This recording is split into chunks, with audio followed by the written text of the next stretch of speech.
নমস্কার বন্ধুরা, কেমন আছেন সবাই? মমস কিচেনের আরেকটি নতুন রেসিপিতে আপনাদের সকলকে স্বাগত জানাই। তো আজকে আমি তৈরি করব আটার সন্দেশ। এটি তৈরি করার জন্য আমি নিয়ে নিলাম প্রথমেই কিছুটা পরিমাণে আটা, তারপর আমি নিয়ে নেব কিছুটা পরিমাণে কুড়োনো নারকেল। এবার একটি কড়াইতে আমি সেই কুড়োনো নারকেলটা দিয়ে দিলাম এবং তার মধ্যে দিয়ে দিলাম কিছুটা পরিমাণে দুধ। তারপর এটিকে আমি ভালোভাবে ভেজে নেব। বেশ ভালোভাবে ভাজা ভাজা করে নেওয়ার পর এটিকে আমি নামিয়ে নেব। তারপর আমি কড়াইটি আবার গ্যাসে বসিয়ে দেব এবং তার মধ্যে দিয়ে দেব কিছুটা পরিমাণে ঘি।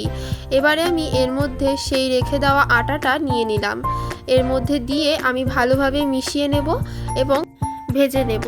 এবার এটিকে বেশ কিছুক্ষণ ধরে নাড়াচাড়া দিয়ে ভেজে নেওয়ার পর তারপর আমি এটিকে নামিয়ে নেব। এবার আমি আবার কড়াইটা গ্যাসে বসিয়ে দেব এবং এর মধ্যে দিয়ে দেব 1 কাপ জল এবং হাফ কাপ চিনি।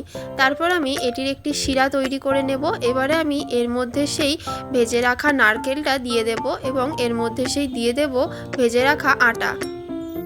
তো এখানে কিন্তু আমি আটাটা একবারে পুরোটা ঢেলে দিয়ে দেব না, অল্প অল্প করে দিতে থাকবো এবং নাড়াচাড়া দিতে থাকবো। তারপর এটিকে আমি ভালোভাবে এরকম আঠালো হয়ে যাওয়ার পর একটি থালাতে সাদা তেল মেখে নিয়ে নামিয়ে নেব। তারপর এটিকে আমি বেশ ভালোভাবে হাত দিয়ে চেপে চেপে এরকমভাবে করে নেব যেন এটার ওপর নিচ একদম সমান হয়, এবং তারপর আমি একটি ছুরি নিয়ে সেটিকে কেটে নেব সন্দেশের আকারে। এগুলিকে সন্দেশের আকারে কেটে নেওয়ার পর তারপর আমি এগুলিকে এক এক করে উঠিয়ে নেব। উঠিয়ে নেওয়ার পর তারপর এর ওপরে কাজু বাদাম বা যে কোনো বাদাম দিয়ে গার্নিশিং করেই তৈরি হয়ে গেল আমাদের আটার কালাকাঁদ। রেসিপিটি যদি আপনাদের ভালো লাগে তাহলে অবশ্যই বাড়িতে একবার ট্রাই করবেন এবং আমাকে কমেন্টে জানাতে ভুলবেন না যে আপনাদের কেমন লাগলো।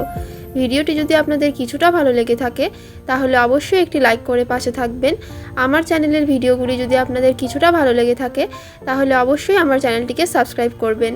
আজকের মতো এইটুকুই। দেখা হচ্ছে আবার পরবর্তী আরেকটি নতুন রেসিপি নিয়ে মমস কিচেনের আরেকটি নতুন ভিডিওতে। আজকের মতো এইটুকুই। টাটা।